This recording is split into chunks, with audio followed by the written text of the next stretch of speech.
nessa possibilidade de haver uma, assim, como é que eu vou dizer, haver uma participação, né, de vários partidos numa frente e tal. Tá complicada a coisa, viu? As pessoas estão, inclusive, se ofendendo. Eu acho que não é a maneira de nós resolvermos esse problema, mas como a gente não tem muita participação nisso, e se você conversa com uma pessoa, parece que você está contra a outra, e se tu conversa com uma, parece, sabe, é uma coisa muito passional, né? Eu acho que nesse momento os próprios dirigentes dos partidos aqui de esquerda, aqui de Porto Alegre e tal, eles deveriam ter um pouco menos de passionalidade, eles deveriam manter uma espécie de isenção, assim, para saber que existe um inimigo. Mas não adianta, né? Tipo, como disse uma amiga minha, é um discurso que eles não estão podendo ouvir por causa do ego. O que está realmente mais dominando a situação é a questão do ego, né? Uma questão assim que é difícil de você mexer porque não sabe o que vai fazer com isso, né? Gente, tá complicada a coisa aqui. Olha, eu estou impressionada com a situação, né? Lá vamos nós. Vamos ver o que é possível fazer aqui, porque o sistema todo entrou numa espécie de pane, né? Uma espécie de pane mesmo. Verificar se tem ou não tem saída aqui. Pelo menos pelo que eu estou sabendo, pelo que eu estou conhecendo um pouco, não tem saída, né? Está tudo paralisado, paralisou tudo, e eu tenho certeza absoluta que não é uma coisa feita pela pessoa que vos fala, né? É porque estava tudo funcionando perfeitamente direito, bem, tranquilo, e de repente dá essa paralisada toda. Então eu vou dar uma conferida nisso e vocês me desculpem, eu volto daqui a pouquinho, ok? Muito bem, não é? Vamos lá, vamos nessa, vamos seguindo aqui, depois de alguns probleminhas que espero estejam bem solucionados, não é? Mas se aparecerem de novo, a gente enfrenta, vamos que vamos, porque não dá para a gente ficar com raiva daquilo que tem solução, né? O que não tem solução, solucionado está. E o que tem solução a gente tem que partir para buscar, né, aquela saída necessária.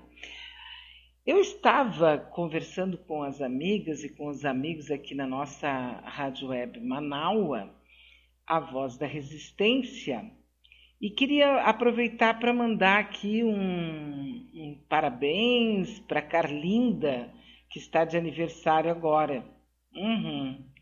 A Carlinda que faz aniversário hoje, e hoje também o professor Tairone Melo está fazendo aniversário. Então temos dois bons amigos, grandes parceiros, que estão hoje fazendo aniversário, né? Então parabéns a eles, um grande abraço, obrigada pela participação, obrigado pela companhia, e principalmente, mais do que qualquer coisa, principalmente, obrigado pela amizade. Obrigado por estar junto conosco aqui na essa nossa jornada, porque é assim que a gente está, né? Juntos numa jornada. Estamos passando pelo planetinha Terra e daqui a gente vai tirar algumas coisas bem interessantes e outras nem tanto assim, né? Mas eu estava comentando antes de termos um probleminha aqui, a respeito de uma decisão de uma juíza, a diferença, né, de interpretação e de soluções apresentadas pelos juízes, o que é lamentável, porque o ideal seria que fosse realmente duralex ad lex e não tivesse no cabelo só Gomex, né? Mas juiz absolve dirigentes da Universal por lavagem de dinheiro. Incrível, né? A juíza Silva Maria Rocha, da 2ª Vara Federal Criminal, lá de São Paulo, absolveu 2 dirigentes da Universal, um processo no qual eles eram acusados de lavagem de dinheiro, evasão de divisas e formação de quadrilha. Para a magistrada, alguns crimes prescreveram, claro, né? Porque alguém sentou em cima do processo, daí passou 1 ano, 2 anos, 10 anos, 20 anos. E também que não ficaram muito comprovados, porque ela disse que não podia aceitar delação. Ela não aceitou delação. Os dirigentes eram Alba Maria Silva da Costa e Paulo Roberto Conceição. Daí também tem, né, por conta do prazo de prescrição dos processos, também reduzido pelo fato da pessoa ter mais de 70 anos. A juíza Silvia já tinha declarado extinta a punibilidade em relação ao fundador e líder da Universal, Bispo Edir Macedo, que já tem mais de 70 anos, e também porque ela não aceitou delação. A ação penal teve início em 2010. Olha só que loucura isso, né? Acabou migrando para a competência da Justiça Federal e eles diziam o seguinte, que os procuradores, né, do caso, eles disseram que somente 10% do valor arrecadado com dízimo ficava na igreja. O equivalente a 90% da arrecadação dos templos, segundo a acusação, era enviado clandestinamente a paraísos fiscais e contas numeradas no exterior. As operações financeiras eram feitas em uma casa de câmbio em São Paulo e o dinheiro teria sido usado na compra de empresas, principalmente emissoras de rádios e TV. E aí a juíza agora mandou plantar uma bananeira em cima do processo e ele caducou e ele se escafedeu e ele... É assim, né? Não, e isso é triste, não é? Porque qualquer um de nós amanhã, ou ontem, depois de amanhã, pode estar na frente de um juiz.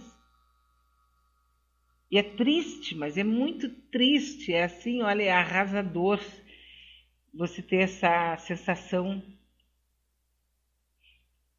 que não é uma sensação, né? Afinal, o processo começou em 2010, agora em 2020, ela manda cancelar o processo porque o cara já tem mais de 70, o Edir Macedo, porque ela não aceitou delação, acho que não podia aceitar delação.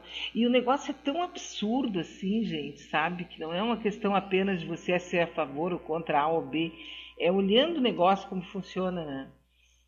O Sérgio Moro, ele, anteontem, ele esteve lá no Congresso Nacional, e numa das falas ele falou muito a respeito de coisas praticamente sem importância nenhuma, mas falou bastante. E uma das coisas que ele falou, ele disse que nenhum réu pode ser condenado sem provas contundentes. Acredita nisso, que ele teve coragem de falar isso? Sendo que ele julgou e condenou o Lula sem nenhuma prova, apenas porque tinha ali alguma coisa que parecia que, então ele condenou, e está escrito isso que eu estou dizendo no processo, eu estou só sem a minha memória agora não está me ajudando, a frase que ele utilizou, né? Foi uma frase específica para a condenação, sem prova nenhuma. Prova, estou falando, não falação, né? Eu acho, tenho convicção, eu penso que, tudo me faz deduzir que, não, é prova, nada. Olha, mais um militar foi nomeado agora com um cargo no Planalto, viu? Das duas, uma, ou das três, uma, ou das quatro, uma, porque nessa altura do campeonato a gente está mais sem rumo do que barquinho de papel em alto mar, né? Ou nós estamos vendo um poder moderador assumir para ver se melhora um pouco a qualidade desse governo, ou seja, os militares assumiriam um papel moderador, ou nós vamos ter um golpe militar logo a seguir, porque está tudo sendo montado para isso.